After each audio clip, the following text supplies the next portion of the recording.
Salutations na balandi nyoso ya monde entier, balandi ya Doudou Montiri télévision, vous Pelé nanga oyo, vous la condensé au fait il y a semaine Mobimba sur les différentes actualités et surtout oyo zaki information d'actualité phare, sujet phare.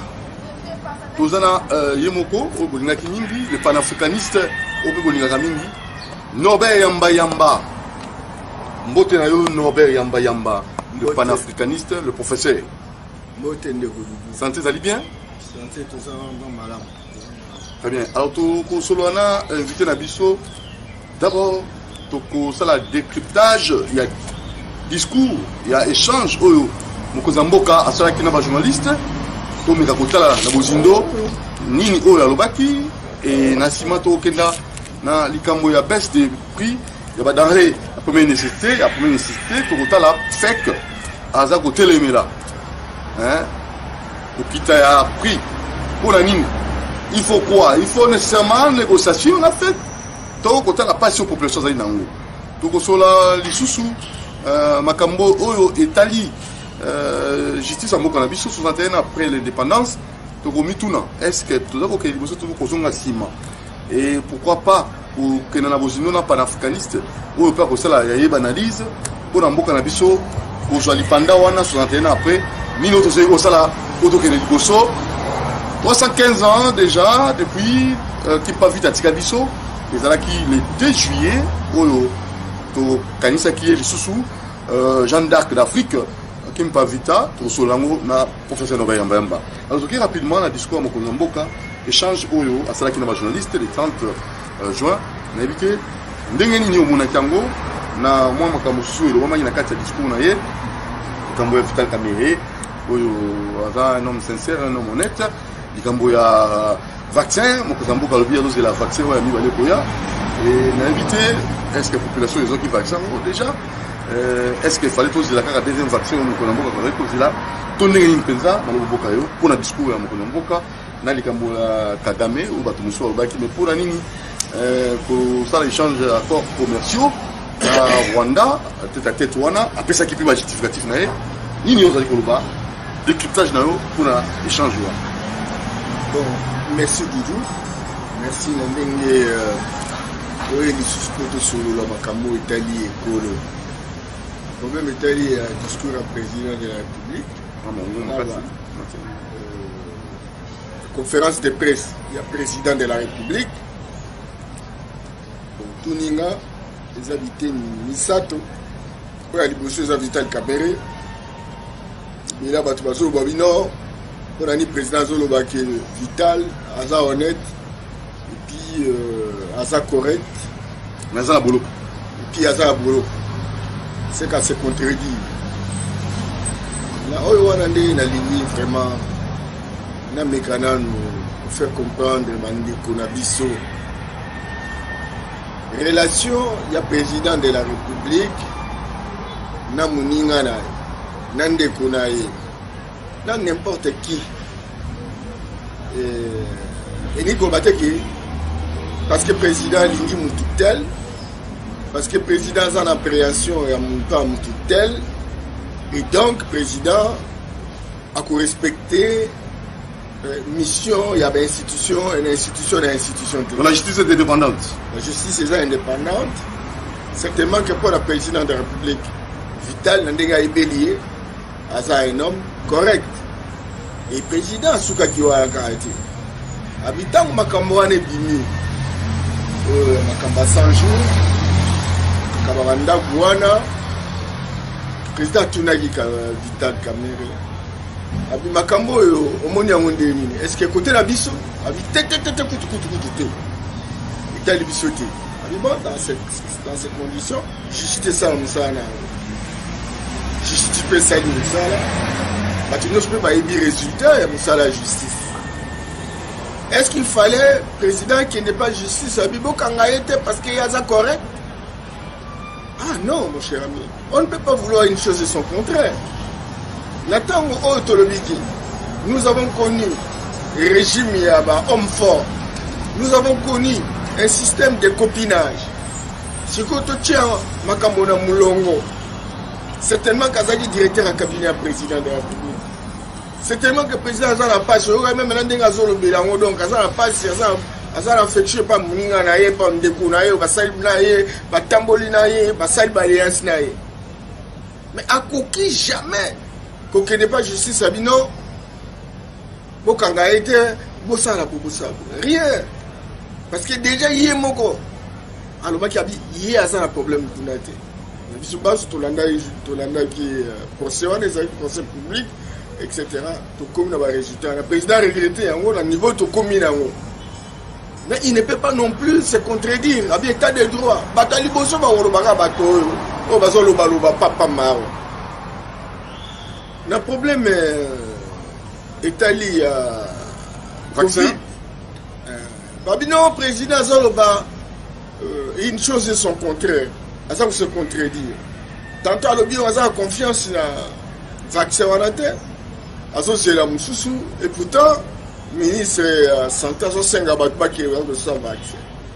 Quand on a confiance, il dit qu'on battait qui est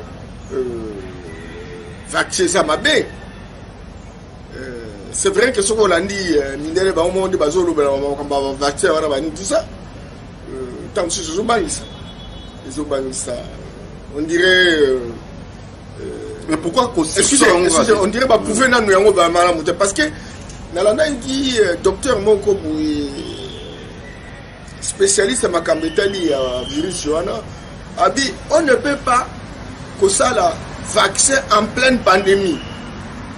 Quand que bandi donc on va prouver que na malungate parce que ça la virus vaccin et puis AstraZeneca balobaki yango babi non n'a pas prouvé. Et président de la République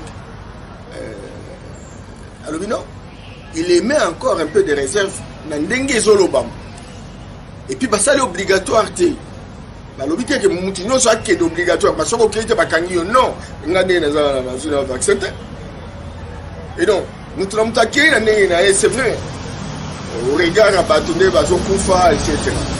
Il faut que le président de ça les a vaccin. Tant que où tu as Chine, où tu as soviétique, place le vaccin les a malades, on déplace tout le jour. Mais oh, le bami, la spécialement comme belé, ils ont malades. Donc, il a le contraire. Il y a en tant que moutou à émettre réserve. Parce qu'on va dire en tant que numéro 1, pourquoi à 5 ans, tous les habitants sont deuxième partie. Bon, les États-Unis, le pays le plus démocratique. Est-ce que vous dit que même le président Biden, il est pas question et obligation. C'est bon, combien de bateaux, même là, on approche le président de la Covid. Alors, il faut montrer son courage, comme ça se sauver à Kenya. Il va voir le résultat. Même maintenant, on est sur ça, les Manabapoto, dans la France, aux États-Unis, tout ça. Et mort, peine à la présidence, c'est trop. Et c'est la présidence, il faut trop, l'intervention, il faut vraiment, mort, la présidence, c'est trop. C'est trop. Entre-temps, ils ont Covid. Ce qui est là comme souci n'a évité, mais le président a aussi responsabilité. Il y a mon ça les passe. C'est même en insécurité parce qu'il y a des virus placés dans le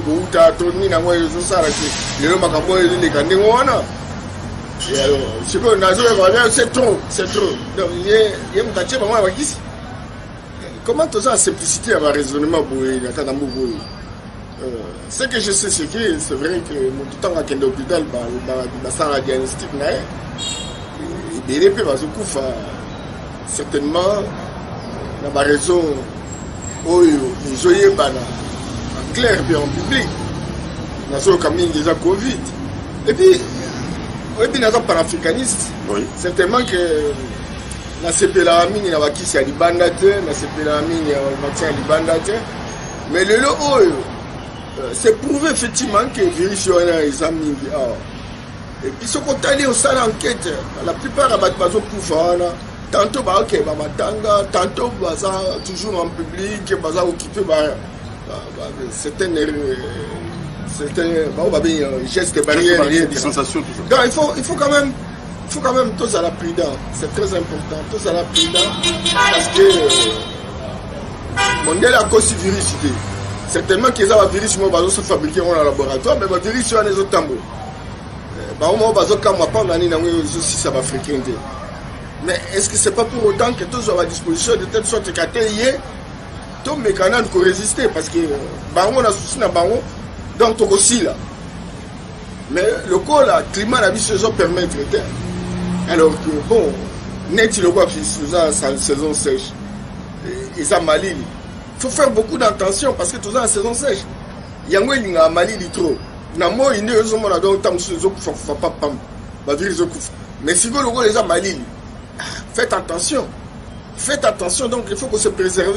Non, parce que non. C'est très important. Très bien.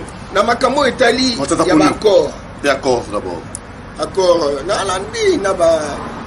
Bon, le soi-disant, expert Moko, Libanda, comme livre Moko, comme des livres, comme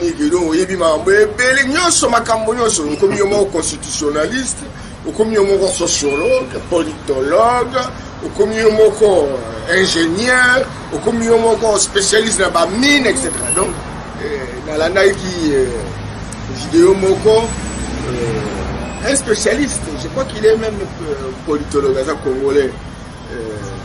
Et puis, en Amérique du Nord, entre le Canada et les États-Unis, le Canada, à ce moment-là, non, il y a un accord, Félix Tshisekedi a teki,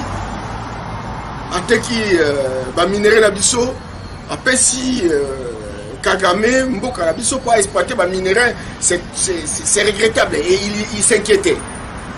Non, c'est ça à Kabelier. Et donc, Félix a sali trahison. Non, Boni Boyko. Comme il va beaucoup respecter le niveau dans le temps, sous Bazozoulayo, aucun débat des bas étages bonnet. Par exemple, au Canada. Mais awa, au épi situation des atteint. N'a pas de Goma. Na Kendeki, na compte, il y a grand projet, il y a banque, étrangère. Mais il était question total dans un secteur rentable. Pour rentabiliser, pour faire un financement, pour développer la richesse de la vie. Je vous assure, ma minerai, c'est très clair. Comme moi, que ça, à côté, il y a une frontière là au Saganate. Bate belé ça va service ya biso. Baza na pointance na Rwanda. Au moins mutaye na minerai to cobalt na coton na e. Ba ochaye molinge ba compliqué de telle sorte que donc ba peser yango wana te mutu wana ke de clandestinement na Rwanda ke oteka. Et ça mécanisme que ça bien organisé. Au moins mutakei Rwanda a pesé biso to yebi maintenant combien de qualité. C'est organisé. Les gens qui ont na Goma avec Bitumba ndenge salema na ba ADF wana bazoboma batamboka wanisa batu baza suna babilanga te bakende tsu bazamba te et belé ba lo batika wamboka na bango etc.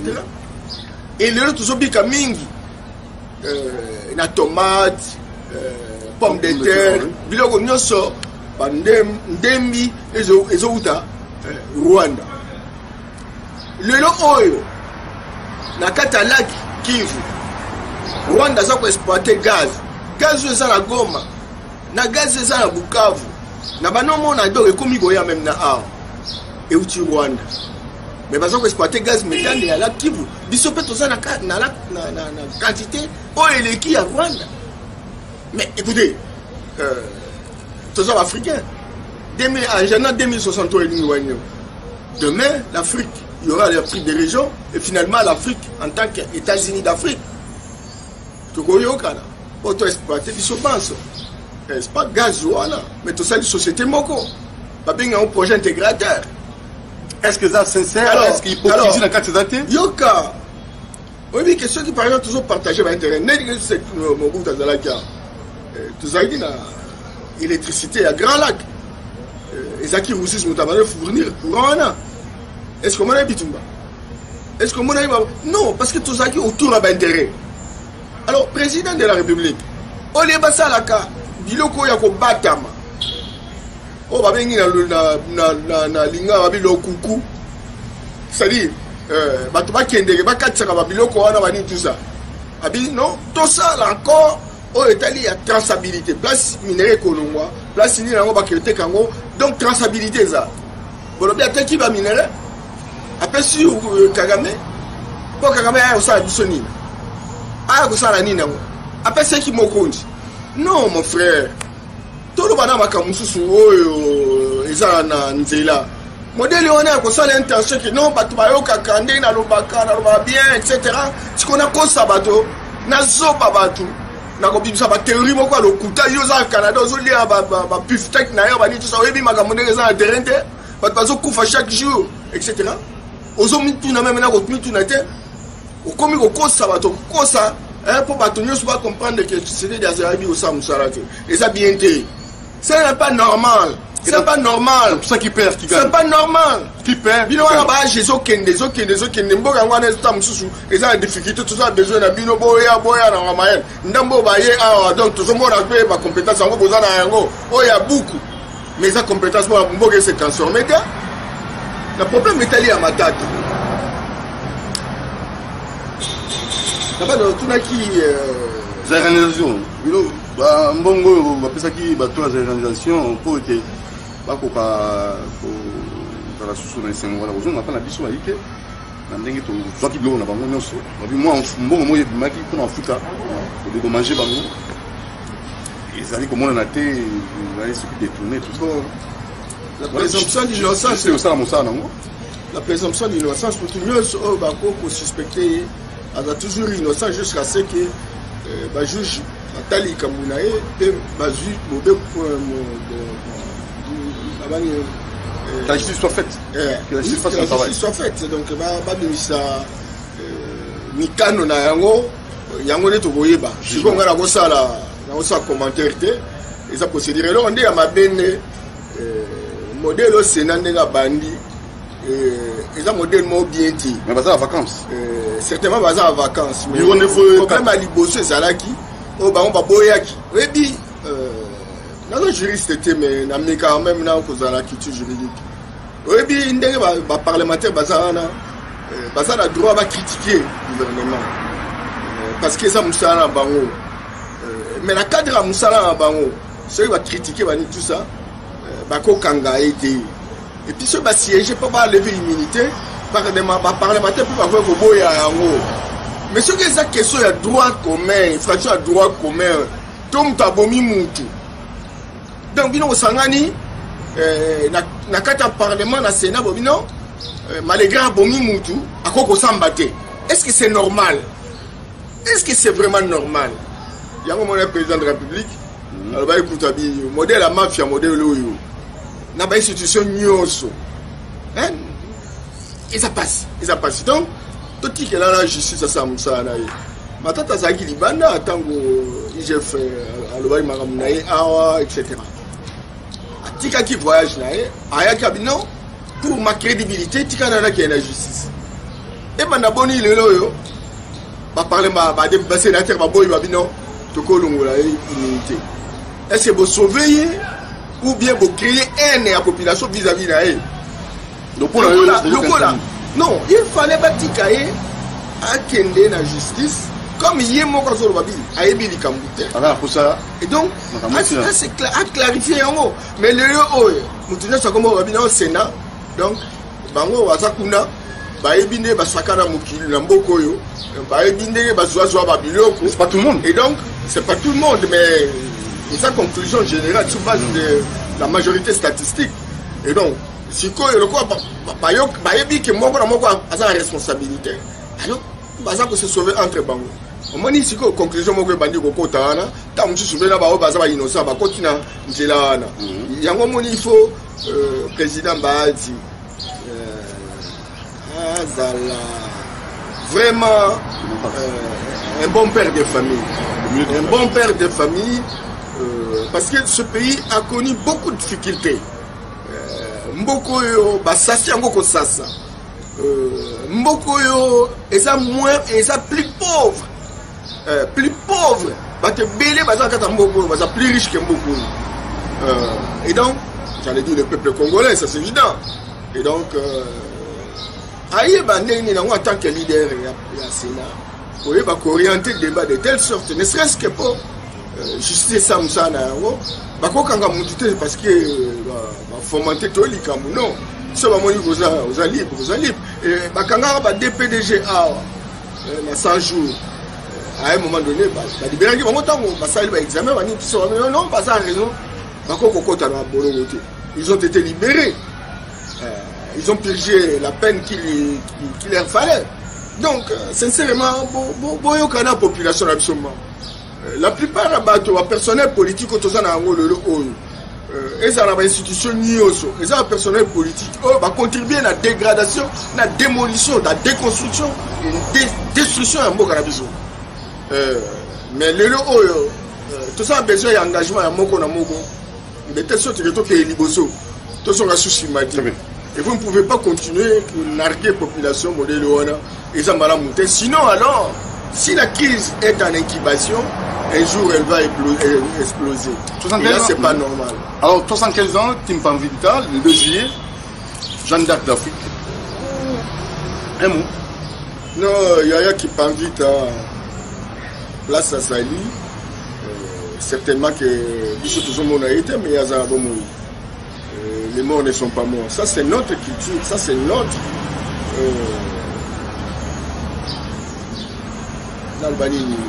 spiritualité.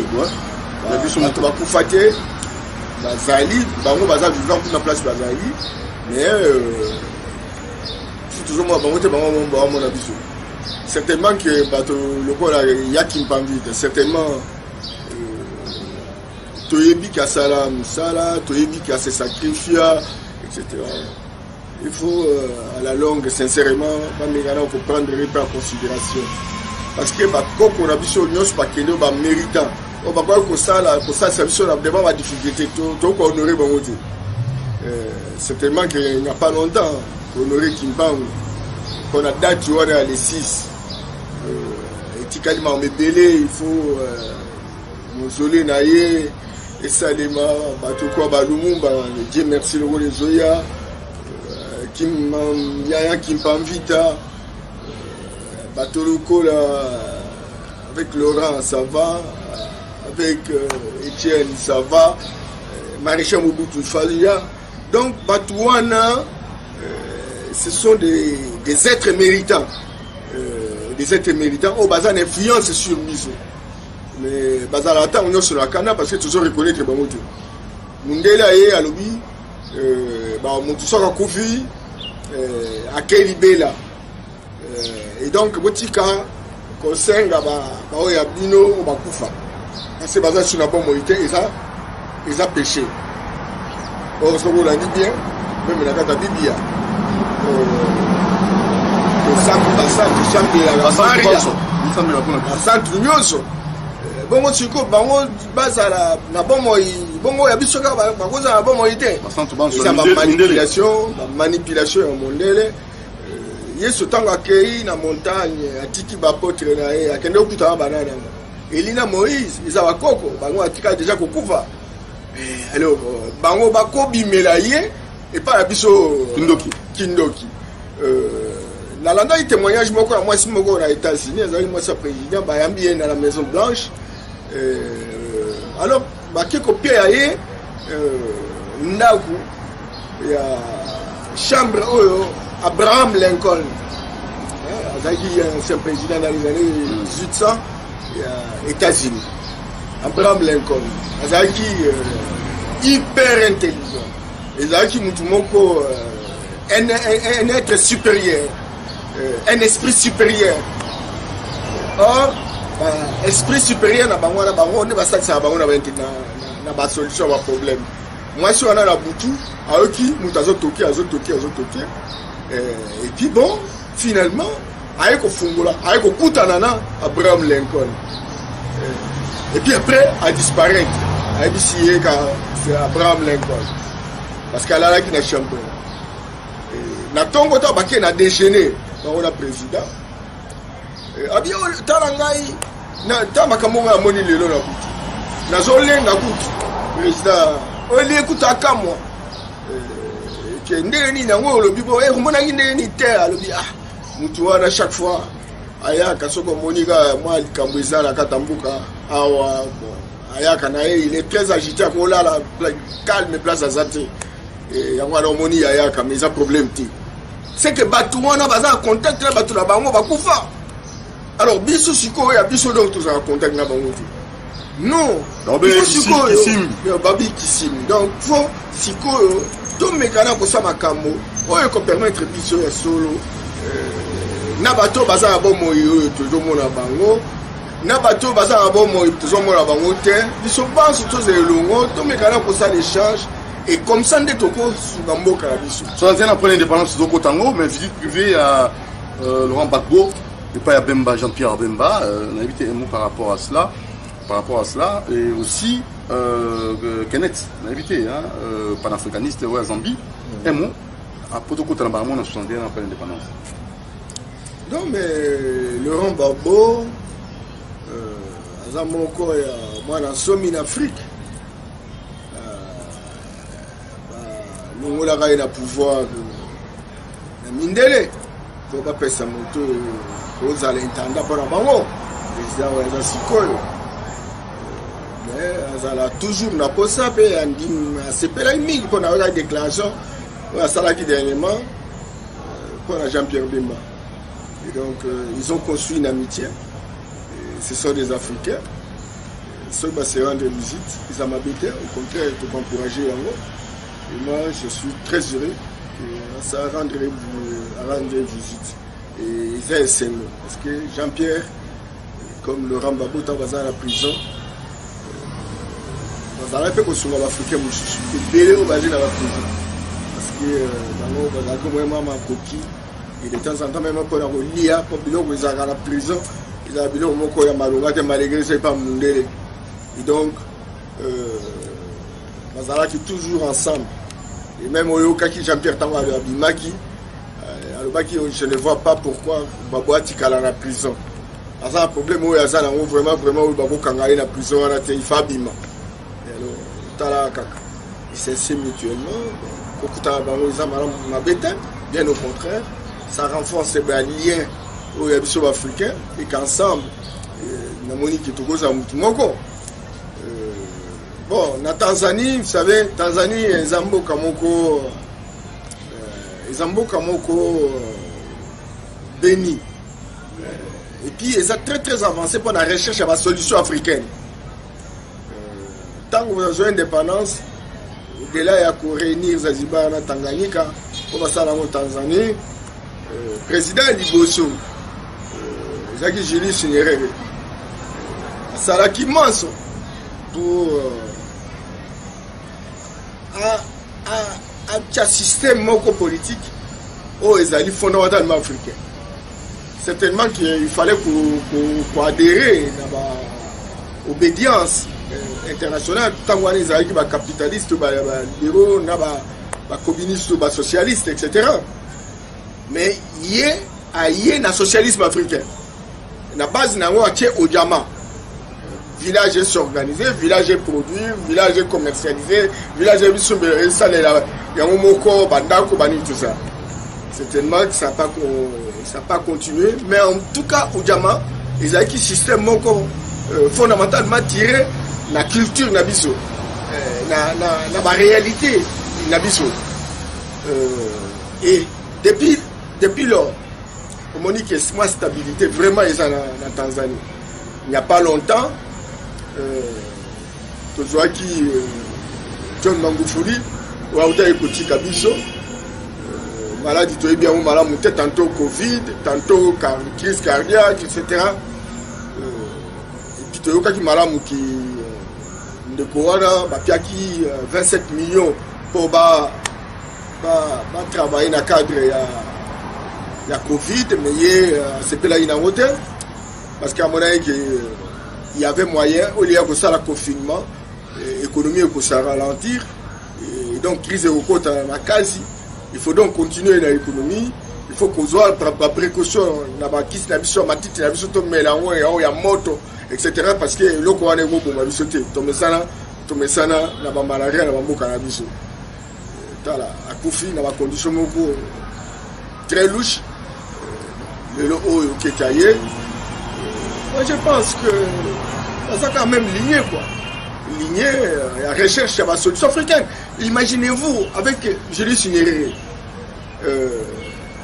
avec ma décision aucun ministre pendant 5 ans à Kobima Libandati tout le monde dans secteur tout batikaraka na mboka ana baluka ba solution motora luka solution makamaka luka solution Libandati mesure musuzu soko beli vous allez soigner Namboka na yo Magufuli pe il n'y a pas longtemps aye asali ka ndimo wana ndenge moko to mona ba Thomas Sankara olie baza ba limousine ba mitu camine no yo coûter cher ba du Renault tu vois et donc sincèrement il n'y a pas solution de Gonanga oyo ko sala ki le tolonga na bombo yo ceux qui par exemple te suivent disposition pour la richesse de la bisoté. Babiloko ya biso ya bokoko na bisoté. Talanan par exemple, Otali hôpital Ngaliema. Otali la Quinoise. Otali hôpital de Kinshasa, ex-Mamayem. Voilà bon, Otali hôpital à Kitambo. Ils ont qu'un petit fait. Ils ont qu'un. Mais talanan hôpital au Esaïa, Basemka. Centre médical CMD, centre médical de Diamant. Au Kouta par exemple, hôpital au Kaba AG, il y a des Chinois. Donc, comme hôpital, il y a des étrangers. Y compris dans le ministère Nabiso, même dans l'institution Nabiso Banzo, il y a un contrat avec l'hôpital. Bon, on a fait ça. Quand il s'en a donc, consultation pas mal, fout à $80. Baza qu'on soit combien? Bah contrat nous sommes avec la banque. Aucun contrat. Même maintenant, hôpital de Kinshasa, hôpital Angaliema. C'est quoi? C'est dire quoi? Alors, c'est quoi? Sincèrement, mbongo bango wazozo wango. Bazo bimana yango libanda. Mais entre temps, Angaliema yango wana. Il fallait d'ailleurs kutu pas bon batonga sous ba étage comme hôpital monene parce que bon côté parce que ba contrat nyonso ba projet nyonso eza na ba ministère nyonso ça ka ba hôpital na place nyonso mbongo ezobima eza ba institution publique eza ba institution privée nyonso zoke ministère à santé on sala ka donc gérer ka ba pandémie na ba épidémie parce que place mbongo ezobima. Bon aussi la décision modèle va permettre Mboka avancer. Ne serait-ce que na Inde. C'est à tous les niveaux. Vous parlez de mais là au niveau il y a tout mais Bilamba on n'a rien c'est partout. Tout ça on dirait on dirait des gestions et ça passe. Après, tout ça, 61 ans après, c'est peine perdue, quoi. 61 ans, peine perdue. Comment serait-il possible? Oui, bien, dans mon culot, ce qu'on dit, ce pays est indépendant. Ils ont 4 attributs de souveraineté. Il y a l'Ibosso et sa sécurité. Ce qu'on dit pays, exactement, ce qu'on a recours dans l'Ibanda pour assurer la sécurité, il y a une souveraineté. Indépendante. Souveraineté, il faut assumer totalement dans Banamboka. 2. Ma caméra est santé. Santé. Ce qu'on me dit, oh, dit qu'on peut ça les miens, tant qu'il y a des médecines tropicales. Oh, tant qu'il y a une Inde. Par contre, donc, hôpital, ça y est, on va s'en aller, on va arrêter. Oh, à Koufi, tel, na Belgique, oh, Koufi, oh, na France, oh, en Afrique du Sud, oh, en États-Unis, na Inde, etc. Et mais, eh, hôpital, ils allaient, pour aller beaucoup de gens, pour la unité, 3, ils allaient, ma campagne d'éducation, système éducatif. Talananou, combien même à l'école à l'État, n'a pas école à privé. Et puis l'école est plus chère dans beaucoup d'habitudes qu'à l'école étrangère. Et puis bano ba konsi, il faut pas qu'il y ait l'école en défaut il y a aucun poteau. Tu vois, 4 alimentation. Toliani. Mboko les a recourir toujours na PAM. Programme alimentaire mondial, FAO, etc. Encore que l'institution a nios pas qu'on a la skiver. Soit bisop na boy na mouvement. Na mouvement. Qui donc biso to santi na mogoté. Ako sa ko sa biso. Ba mo rezo bima donc bazoya et bibi vraiment ba gérer. Ba gérer et puis nous allons laisser la hâte. Mais biso moko au moins le ministère même les haut la carte de construction la biso agriculture est comme un secteur décentralisé et belé makanisi la bango na bokangalo nzuni nango so ko za 2000 km bilo bokangalo ba ko li abuna d'abord bokangalo c'est site moko de production agricole.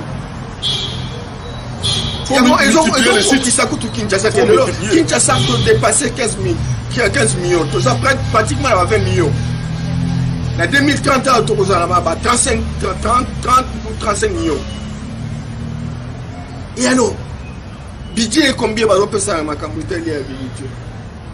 c'est 0, et bien les 2%. 2% on a raté. Peut-être que nous sommes à caractère. Kaboli, député, tout ça, tracteur recommence à la taxi. Alors, mais comme politique foncière, Nani Ango Azana à cause a été ni à plat, il y a ma belle pour la Samsala. Constitution n'a pas loi foncière, ils ont prévoir ni non. Taba maman maraîcher, nous sommes travailler na Nzonga na Katapila Nzinga.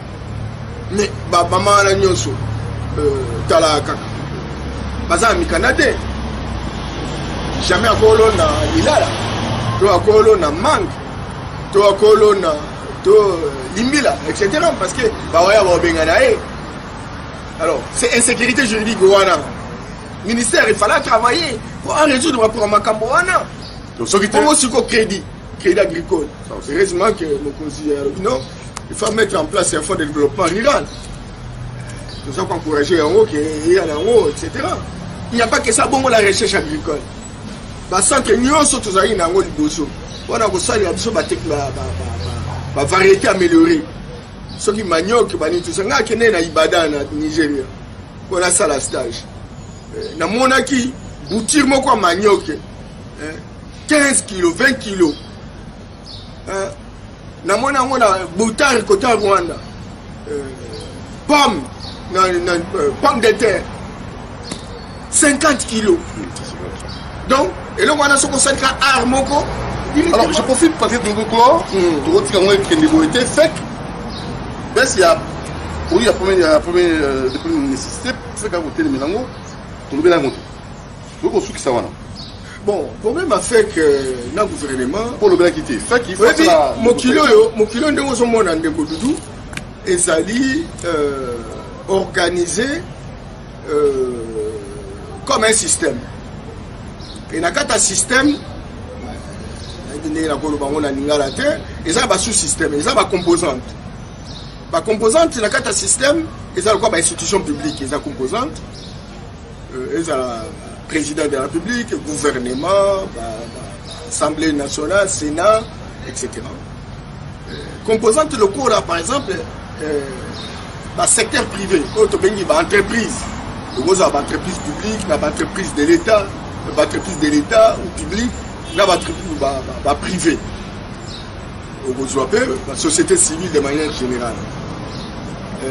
Et donc, l'État prenait ça là, la qualité, pour ça là, la décision qui toko, a la possibilité à solo la rana par composante pour de telle sorte que ayoka, une composante telle, pas de problème tel, ils ont canné ça. De telle sorte que bah mécana nous qu'on soit en décision. Alors dans ma cambo il y a une entreprise. Ceux qui par exemple il y a prix, il y a biloko, entreprise va quitter la biloko, etc. L'État a un rôle de régulation. Et l'entreprise, on peut passer en responsabilité à respecter la loi, il y a l'État. Mais pour la décision stratégique modèle par exemple, le prix à Bilok, l'État il faut solo là.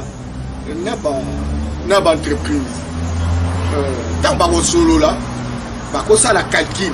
Par exemple, vous avez importer Thompson, vous avez Belagawapi. Transport coûte à combien? Après, on ça à combien? Ça dit calcul a prix de revient. Parce que calcul a prix de revient, ils ont fait ça par exemple 10 000, ils ont coûté 12 000. Alors maintenant, ceux qui par exemple montent à l'au à 12 000, à 30 000 ou 50 000, à travers le ministère de l'économie, à cause de ça, parce qu'ils se sont mis déjà d'accord dans le calcul, il y a prix de revient, il y a bonus, il y a rose. C'est comme ça. Mais curieusement, le problème on a l'endroit du président de la République, le Bac non, ministre de l'économie, à ça, il y a un monde qui Bengaki, oh, il a fait pour pas discuter. Tout le monde oh, tant que vous la décision, tant que vous se mettre d'accord, curieusement, et donc, Makambo, et ça les machines qui le président de la République a lobby, si le moment est arrivé, peut-être le Kowana et Salim Indengona, et peut-être cette discussion Salim. Peut-être déjà que il faut un partenaire à l'État et partenaire il faut la confiance à Mouninga. Et donc, ce qui est l'État, c'est Moulou Yegekota. Parce que cette entreprise, ils ont nous allons comment on a été. Donc, confiance, tu fais ça là. De telles choses que moi qui. Alors, l'État peut avoir bon moment pour produire du PT.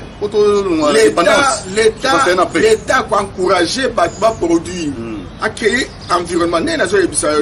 Si par exemple, créer à l'Obibon. Oh, Bino Bana aussi ça par exemple, la faculté agronomie. Vous s'installer. Bino Bana aussi ça na ISDA. Beaucoup on va chef d'entreprise, etc. Donc, l'État est capable, il y a coupé ça de mots là. Mais l'État est un mauvais commerçant. L'État est un mauvais commerçant et certainement que tout ça, l'entreprise, il y a une entreprise qui va gérer, comme on a dit, il y a PDG, etc. Il faut qu'on encourage. Il y a un moment de réforme à copier à un moment donné. Luka qui est, ça là, l'entreprise, on est comme une entreprise commerciale, va viser bénéfice et que l'État a pour gagner quelque chose pour Makambe Salema, dans Banzela, dans l'hôpital, dans le centre de santé, etc. Mais bon. Que voulez-vous? On est dans un processus. Si nous devons mettre en place un autre système, et je crois qu'avec le président de la République, ça va aller. Merci Norbert Yambayamba, le professeur du panafricaniste. À la prochaine occasion. Merci en tout cas, les Tondi Dino, les téléspectateurs, merci. Vous avez un numéro? Tout le monde a un numéro 082 00 199 13. Plus 243. Plus 243 82 00 199 13. Donc à tout moment, merci. Ma proposition, ma sujet, vous vous contactez Bissopé, dans le numéro affiché au bas de vous. L'université populaire Nabiso, car la milité Zofou, à ma place de former les Congolais, ils ont un chef d'entreprise, ils ont un parti politique, ils ont un maraîcher, ils ont un journaliste, etc. Pour la solution Italie Afrique de comment devenir milliardaire, comment devenir millionnaire. Il y a une formation parce que tu lobby, tu as besoin de millionnaire dans le il y a un monde qui a misala, il y a un monde qui a misala, il y a un monde qui a comme belé dans le marché, il y a un monde qui a 100 millionnaires, 100 milliardaires, et le mot est à la tête. Ça la politique, parce que les naïriques, qui va comme un millionnaire, vous s'est trompé, parce qu'il est bien mal acquis, n'a jamais été. Ne profite jamais. Ne profite jamais. Voilà. Merci. Merci notre invité Norbert Yambamba, le panafricaniste. Merci Namoron Djambé. Merci Naneka Bongo. Abonnez-vous massivement à Doudou Montiri Télévision ou du mieux nous écrire aussi.